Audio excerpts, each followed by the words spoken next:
آج ہم ایک ایسے قانون کو سمجھنے جا رہے ہیں جس کا پاکستان میں تعلیم کے مستقبل پر بہت گہرا اثر پڑ سکتا ہے۔ جی ہاں، ہم بات کر رہے ہیں دانش اسکولز اتھارٹی ایکٹ 2026 کی۔ یہ کوئی عام دستاویز نہیں بلکہ ایک سرکاری قانون ہے جو باقاعدہ گزٹ آف پاکستان میں شائع ہوا۔ تو چلیے دیکھتے ہیں کہ اس میں کیا خاص ہے۔ اس پورے قانون کی بنیاد، اس کا نچوڑ اصل میں اس ایک جملے میں ہے: نادار بچوں کو معیاری تعلیم فراہم کرنا۔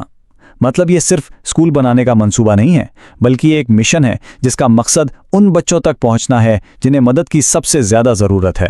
تو سوال یہ ہے کہ نادار بچہ ہے کون؟ قانون اس کی ایک بہت واضح اور محسوس تعریف دیتا ہے۔ یہ وہ بچہ ہے جس کے خاندان کی کل آمدنی حکومت کی مقرر کردہ کم سے کم اجرت سے کم ہے۔ یہ تعریف اس بات کو یقینی بناتی ہے کہ وسائل بالکل صحیح جگہ پر یعنی حقداروں تک پہنچیں۔ تو آئیے اس دانش اسکولز ایکٹ 2026 کی گہرائی میں اترتے ہیں اور سمجھنے کی کوشش کرتے ہیں کہ یہ نظام کام کرنے کے لیے آخر ڈیزائن کیسے کیا گیا ہے۔ ہم اس پورے ایکٹ کو 5 حصوں میں دیکھیں گے۔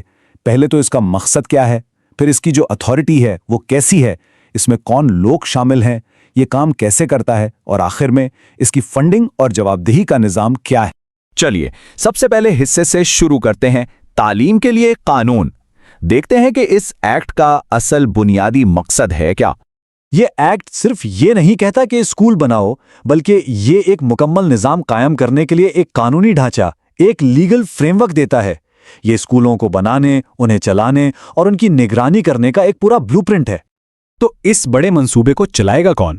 اس کے لیے ایکٹ ایک مرکزی اتھارٹی قائم کرتا ہے جو اس پورے نظام کا انجن یا کہہ لیں کمانڈ سینٹر ہوگی۔ اب قانون اس اتھارٹی کو باڈی کارپوریٹ کا درجہ دیتا ہے۔ اس کا کیا مطلب ہے؟ سیدھے سادے لفظوں میں اس کا مطلب ہے کہ یہ ایک آزاد ادارہ ہے جس کی حکومت سے الگ اپنی قانونی شناخت ہے۔ یہی چیز اسے معاہدے کرنے، جائیداد خریدنے اور آزادانہ طور پر کام کرنے کی طاقت دیتی ہے۔ تو اس اتھارٹی کو چلاتا کون ہے؟ دیکھیں، اس کی سربراہی وزیر اعظم کرتے ہیں، اور اس میں اعلیٰ سرکاری افسران کے ساتھ ساتھ تعلیم کے ماہر اور پرائیویٹ سیکٹر کے نمائندے بھی شامل ہیں۔ یہ بناوٹ سرکاری نگرانی اور بیرونی مہارت کا ایک بہترین امتزاج ہے۔ چلیے اب اس نظام کے انسانی پہلو پر توجہ دیتے ہیں، یعنی وہ لوگ جو اس کی قیادت کرتے ہیں اور وہ جن کے لیے یہ سب بنایا گیا ہے۔ سب سے اوپر ہے چیئر پرسن کا کردار، جو یا تو وزیر اعظم خود ہوتے ہیں یا ان کی طرف سے نامزد کوئی شخص، اور ان کی مدد کے لیے ہیں وائس چیئر پرسن، جو متعلقہ وفاقی وزیر ہوتے ہیں۔ یہ ایک بہت واضح قیادت کا ڈھانچہ دیتا ہے، لیکن اصل طاقت آپ کہہ سکتے ہیں گراس روٹس لیول پر ہے۔ ہر سکول کی اپنی ایک گورننگ باڈی ہوتی ہے جو مقامی کمیونٹی کے لوگوں پر مشتمل ہوتی ہے، اور سب سے خاص بات، یہ تمام اراکین اپنی خدمات رضاکارانہ طور پر یعنی بغیر کسی تنخواہ یا معاوضے کے پیش کرتے ہیں۔ اچھا، ڈھانچہ تو سمجھ آ گیا، لیکن یہ عملی طور پر کام کیسے کرتا ہے؟ اتھارٹی کے پاس آخر اختیارات کیا ہیں اور اسٹوڈنٹس کو داخلہ کیسے ملتا ہے؟ تو سوال یہی اٹھتا ہے کہ یہ اتھارٹی اصل میں کر کیا سکتی ہے۔ اس کے اختیارات کافی وسیع ہیں، یہ صرف کوئی مشوراتی بورڈ نہیں ہے۔ طلبہ کے نقطہ نظر سے دیکھیں تو اتھارٹی براہ راست ان کی زندگی پر اثر انداز ہوتی ہے۔ یہ اسکالرشپس دے سکتی ہے، ہاسٹلز چلا سکتی ہے، اور اس بات کو یقینی بنا سکتی ہے کہ طلبہ کو صرف کتابی تعلیم ہی نہیں بلکہ ایک صحت مند اور متحرک ماحول بھی ملے۔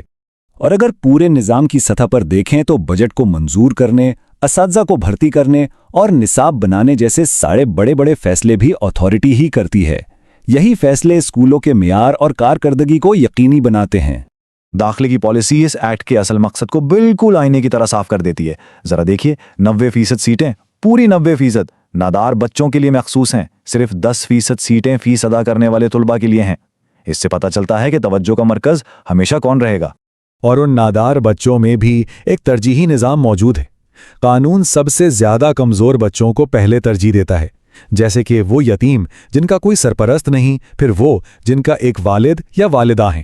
یہ ایک بہت سوچا سمجھا اور ہمدردانہ طریقہ کار ہے۔ آخر میں لیکن شاید سب سے اہم حصہ، مالیات اور احتساب۔ یہ سب چلانے کے لیے پیسہ کہاں سے آتا ہے، اور اس بات کو کیسے یقینی بنایا جاتا ہے کہ اسے صحیح طریقے سے استعمال کیا جائے۔ فنڈنگ کے لیے صرف سرکاری گرانٹس پر انحصار نہیں کیا گیا، بلکہ اس میں بین الاقوامی امداد، فیسیں، سرمایہ کاری سے ہونے والی آمدنی اور عطیات بھی شامل ہیں۔ یہ ایک پائیدار مالیاتی ماڈل بنانے کی کوشش ہے۔ شفافیت کو یقینی بنانے کے لیے ایک دوہرا آڈٹ سسٹم موجود ہے، یعنی اتھارٹی کے کھاتوں کی جانچ سرکاری آڈیٹرز بھی کرتے ہیں